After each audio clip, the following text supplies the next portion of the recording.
Intimate partner violence has been declared an epidemic in Nova Scotia and impacts countless lives every day. Since the 1990s, the criminal justice system has relied on pro-arrest, pro-charge, and pro-prosecution policies to respond to this issue. But what if there's a better way? One that prioritizes healing, community, and accountability. My name is Nancy Ross, and I'm on faculty at the School of Social Work at Dalhousie University. Since being hired there in 2013, I've had an opportunity to do a lot of research related to gender-based violence and childhood trauma and the impacts on families. Our research has shown that the way our systems respond, particularly the criminal justice system, is often experienced as adversarial and punitive. And most families seeking to be reunited want opportunities for healing. And those adversarial, punitive responses are not helping them or not working. So I'm Brooke Paul. I'm an Indigenous woman from Glooscap First Nations. I live here in Millbrook First Nations. I've been working in the domestic violence field for 16 years.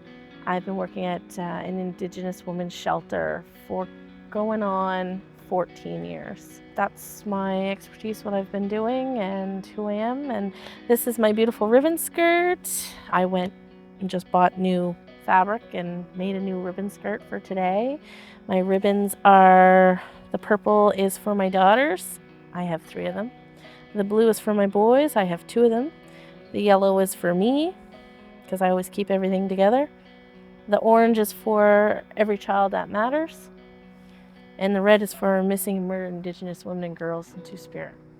Brooke's extensive experience has given her unique insights into the limitations of current policies and the need for trauma and violence-informed, relational and community-based approaches that center families.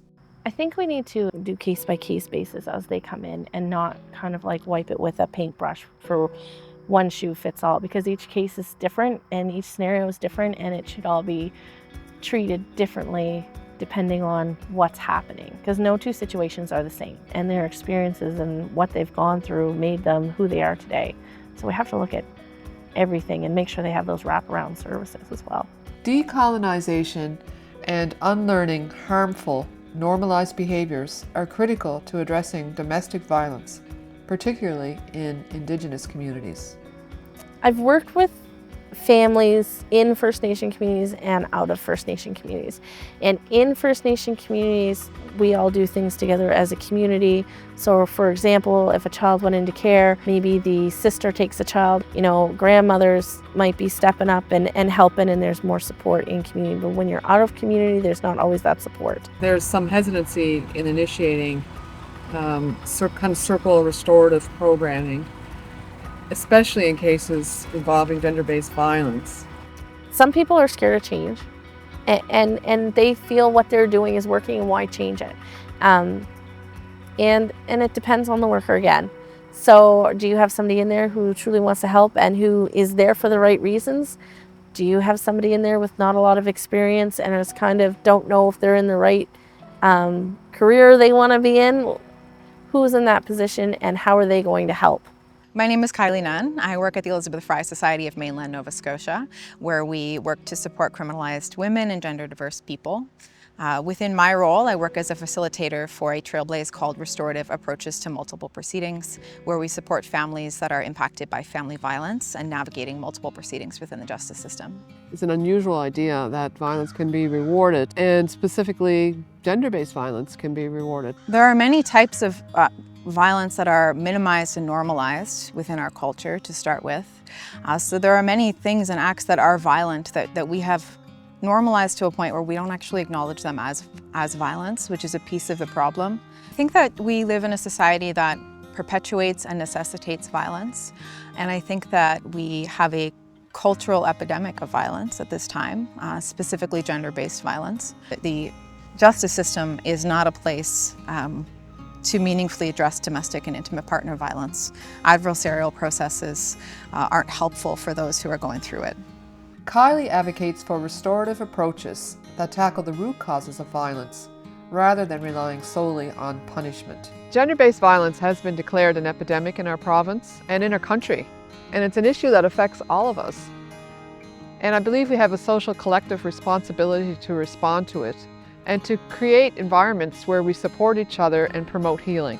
In our research, we had the opportunity to interview police, allied professionals, lawyers, victims, and those who have perpetuated harm.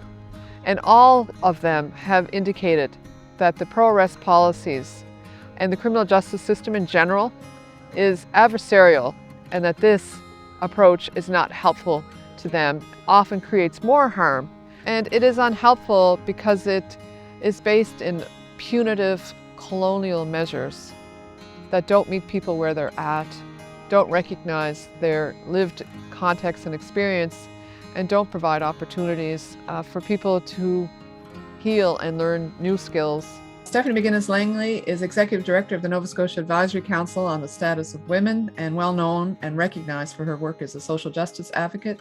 And I'm wondering if you could describe a little bit about the Nova Scotia Advisory Council's position in relation to those pro-arrest, pro-charge, pro-prosecution policies. My belief as a frontline advocate, and I can speak from my association with the Transition House Association and our work to have violence against women, gender-based violence, domestic violence, intimate partner violence recognized as a crime. In those days, there would seem to me to have been a perception that it was a private matter, it was a family matter, it was not something the state should intervene in. And as a frontline advocate, we wanted that to be different. We wanted the recognition that assaulting anyone is a crime, and assaulting someone you are in a relationship with, in a relationship of trust, is even more horrific than any other kind of assault. And there was a belief in the community advocacy groups that I was a part of that until we had a model where victims were not being asked to be responsible for decision making in the criminal justice system, we would not be able to move forward in responding to domestic violence. Between 1996 and 98, we arrived at pro-arrest, pro-charge, pro-prosecution. It was not an easy transition because you have the perspectives and the biases, the inherent biases, and also the historical understanding of people in a variety of positions that may have lived with domestic violence, may have experienced domestic violence even as children in families, or hold dearly to the belief that what happens in the family stays in the family, or that it's a private matter. So I feel that it was very, very progressive for Nova Scotia to move at that time in this direction. Yeah, it's very helpful to reflect upon the motivations that led to the initiation of the pro-arrest, pro-charge, pro-prosecution policies and the emphasis on accountability and safety. I think it's really important to reflect upon that, and thank you for sharing that history about it. The pro-arrest, pro-charge, and pro-prosecution policies can create barriers for survivors, sometimes causing more harm than help. Our research showed that police, lawyers, allied professionals, victims, and those who cause harm all agree that adversarial approaches are not effective in courts and can cause further harm to families. So one survivor said, "You know, at some points, sometimes this is harder than being abused because it's a lot of work and it's very scary. And now he's obviously angrier at me than he's ever been." And Cindy, another survivor, said, "I think the responses should be different because you're punishing her for being abused. So let's say she gets back with this guy. She's not calling the police because now she needs to worry about if her kids are going to be taken from her." And then Samantha, a third survivor, said, "To get to the roots of the problem and seeing it for the real, what it really is, which is really a childhood wound." A lot of people are invested in the outcomes that our criminal justice system might provide, but I think we have a lot of evidence at this point that would demonstrate that it's not solving the issue of gender-based violence. It's not solving the issue of intimate partner violence. Robert Wright is a social worker whose career has spanned the fields of education, forensic mental health, trauma, sexual violence, child protection, and cultural competence. He's also interim director of the African Nova Scotia Justice Institute, president of the Nova Scotia College of Social Workers, and founder of the People's Counseling Clinic. Part of the problem is if we see domestic violence as a crime, that sends our minds down a particular trajectory, and that is the police, adjudication, courts, prisons, all of that. So the system is punitive, and even if it were successful in the moment of protecting someone from a potential harm, in the long run, it's actually going to make the players worse. And I think that the colonial responses tend to be punitive because of that kind of, we need to have absolute authority in order to, in this culture, violate your integrity. How do you solve that problem? Well, you solve that problem by asking questions like, why is substance use such a large part of this family circumstance? Arresting people isn't the solution, and there's no two ways about it. Jail is punitive. It's designed to punish. Being locked up is harmful to your mental health. Full stop, period. Robert Wright's experience underscores the importance of understanding violence in its historical and social context. Some of the childhood experiences do affect people and can even promote some violence in them in an adult. I mean, if you grow up in a house where things are normalized, then how are you going to know any different? So a lot of these normalized behaviors that could be quite violent are learned behaviors, but every learned behavior can be unlearned as well. And I do think the childhood piece is a big piece and a big factor. Education and early intervention are essential to breaking cycles of violence. We have a women's shelter, so when something happens, the women come to the shelter with their children and they get help. But what help is there for the men? I know at our shelter we have a men's outreach program and they can go do programming with men. But if we had something along the lines of a family shelter where families can go and they can all get help together and grow together to have that healthy relationship, healthy lifestyle, have somebody be there to let them know when things are okay and when things are not okay, and maybe how to handle the conflict in situations. Restorative justice can be transformative, allowing families to address issues together in a supportive environment. The issue of gender-based violence, intimate partner violence, has been really shrouded by a lot of silence. And I think as a society, we need to open up conversation and spaces for people to feel safe to talk about it and to share what they want, in terms of going forward in their relationship. We as a collective society need to be open to exploring alternative responses to intimate partner violence that explore what it might look like to move beyond the colonial, adversarial, punitive responses to those that promote community healing and well-being. We really have to go way back to first principles. We have to go back to what are we talking about when we talk about decolonizing.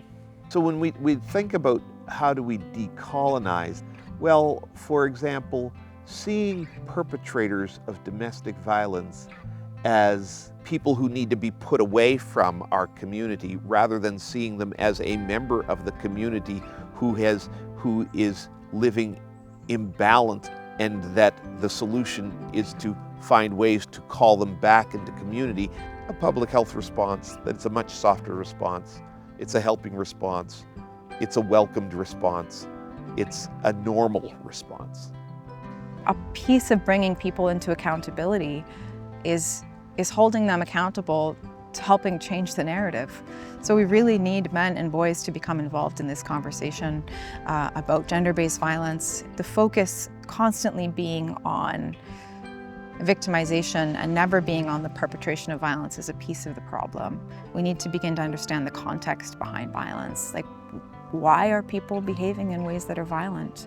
The shift towards community-based restorative approaches is gaining momentum, but significant challenges remain. If we help the individuals and do the community-based a little bit more, then those individuals are going to be able to go in society and live that healthy lifestyle and even be a part of society and contribute to society. You know, we need to take into mental health. Maybe they have an addiction. Maybe they need to do a 30-day program and then continue to go to meetings and have a sponsor and have support that way instead of going into jail. And whether they want change and if they want to move with society today, because society keeps changing. That's one thing, it will always keep changing, and we have to do our best to change with it, to meet the clients where they're at today, so we can help them move forward for tomorrow. The path forward requires us to rethink our systems and prioritize healing and accountability. Together, we can create safer, healthier communities.